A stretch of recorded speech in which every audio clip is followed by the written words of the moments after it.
Hey Internet, it's RJ. Welcome back. Thanks for tuning into the show today. Now, today's episode, we're going around the net with all the news you can use in the week that was in credit and finance. So, a fully loaded agenda for you today. We have American Express making a new acquisition. We have Chase not to be outdone by that news and announcing a new Sapphire lounge. And of course, we have the refresh of the Wyndham lineup. And unfortunately, we also say goodbye to yet another credit card, this time from the Wells Fargo catalog. All that and more. So, of course, if it sounds interesting to you, go ahead, press the subscribe button, and let's get to work. Now we will lead off with the Verizon Visa card. A card we don't talk about too much simply because the redemptions were limited up until now. So again, I'll put it on screen for you here, but the Verizon Visa, you know it well, obviously for Verizon customers. Weirdly enough, it looks like they took the Verizon logo off the front of the card, so you just have a black card now. That's an interesting choice. But anyways, you're going to get 4% back on dining, gas, and grocery store purchases. That's not new. But if you look down right below the red font, you can say use them towards your Verizon bill. Previous to that, it was like accessories and things of that nature.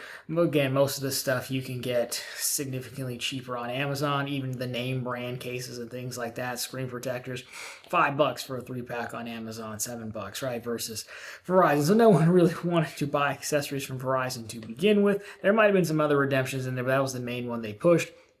So now this does make your Verizon Visa dollars worth a little bit more.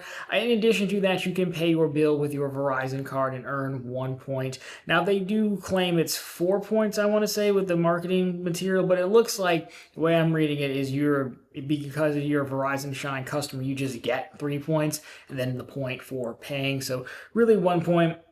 I don't know if it's reactionary to like the AT&T changes to their card. AT&T card, of course, benefits being issued from Citi, and those points you can cash out as thank you points. So overall, not too bad. I think it's probably a little too late to make this change, really. But again, they're not worried about folks like us who've already covered off these categories with flexible currency. So for those of you who have the card, not a bad change.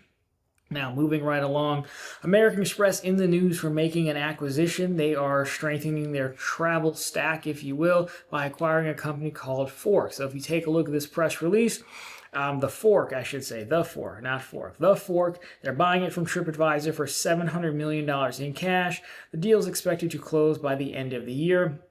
What is TheFork? Well, I'm so glad you asked. TheFork connects millions of diners with more than 50,000 restaurants across 11 European countries through its restaurant management, booking, and customer engagement platform, alongside a consumer-facing restaurant discovery and reservation app. Founded in 2007, TheFork provides restaurants with reservation management, and they just basically told me that. So there you go. It is America's birthday, but I guess we will give birthday year, big 250, right? But I guess we'll talk about some European stuff. So, once they buy it, it's entirely possible they fold it into the whole American Express setup anyways, and it starts to benefit everyone. So it looks like this is more focused on the back end type deal. So this could maybe potentially make it more advantageous for restaurants to be part of Resi long-term post-reservations, get customer acquisition through that.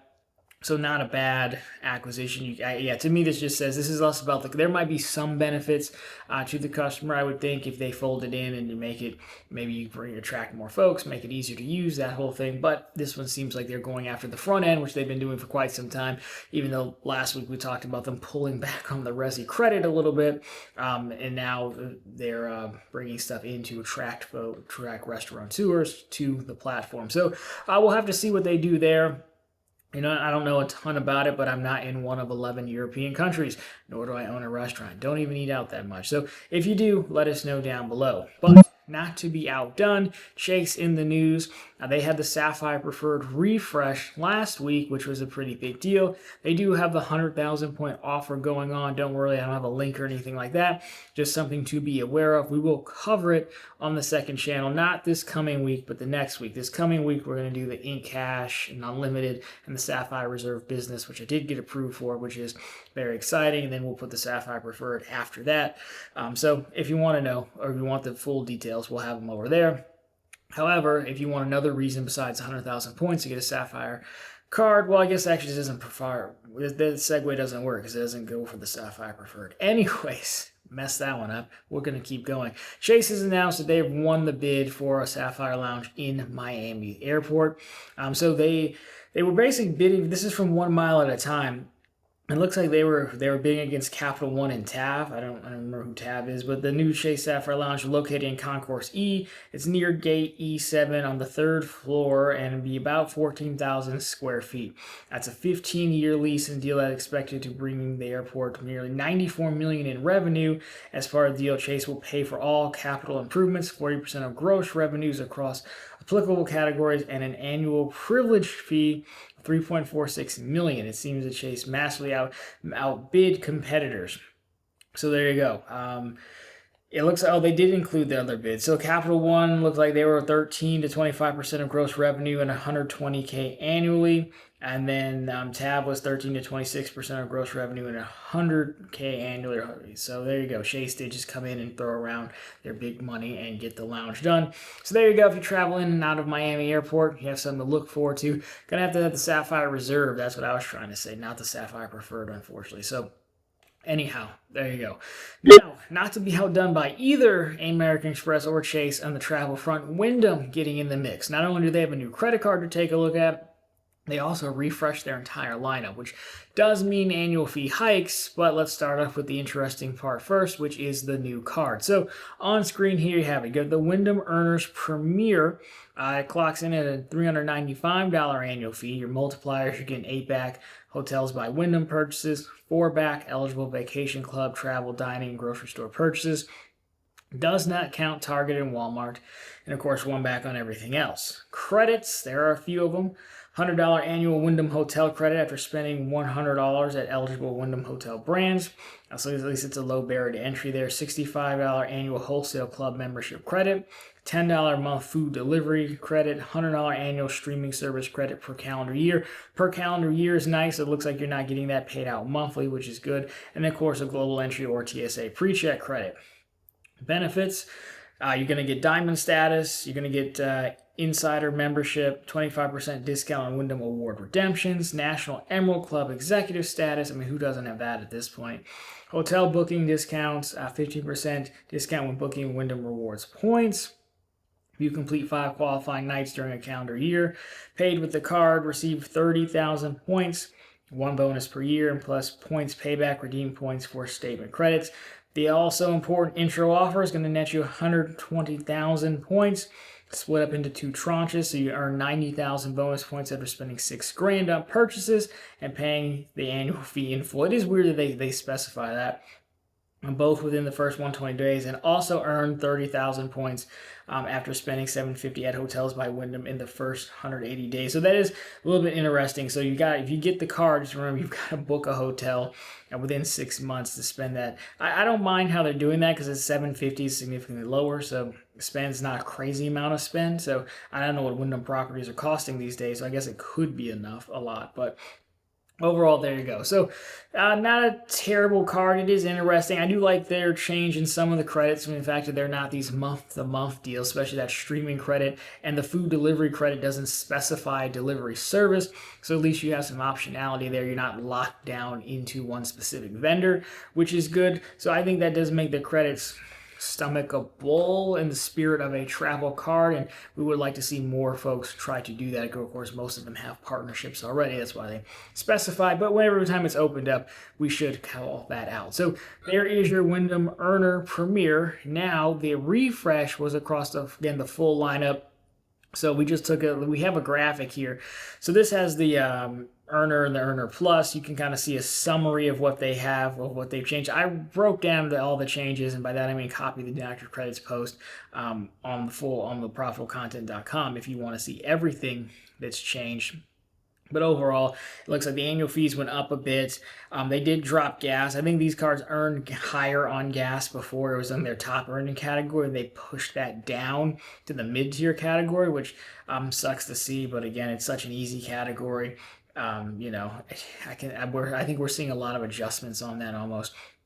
across the board. So there you go. That's the full Wyndham Refresh lineup as a whole. Again, not too bad. I don't think the annual fees jumped up a ridiculous amount, and they did try to throw in some extra stuff to kind of offset it. I think there's an argument to be made on the business one. I mean, the year number one, it's the business because I think it gives you diamond. Then after that, you drop down to the next status below that. I think it's platinum or the earner plus. So it really just kind of comes down to how, as most things do, how can you use those credits, and do you prefer the status or not?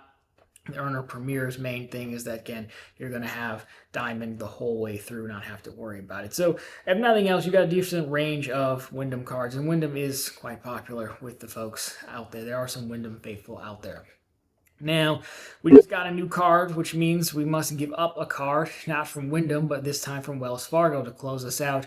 This was a bit of an interesting headline. So NerdWallet had this first, weirdly enough. But the Wells Fargo Attune card is no more. Wells Fargo has retired it.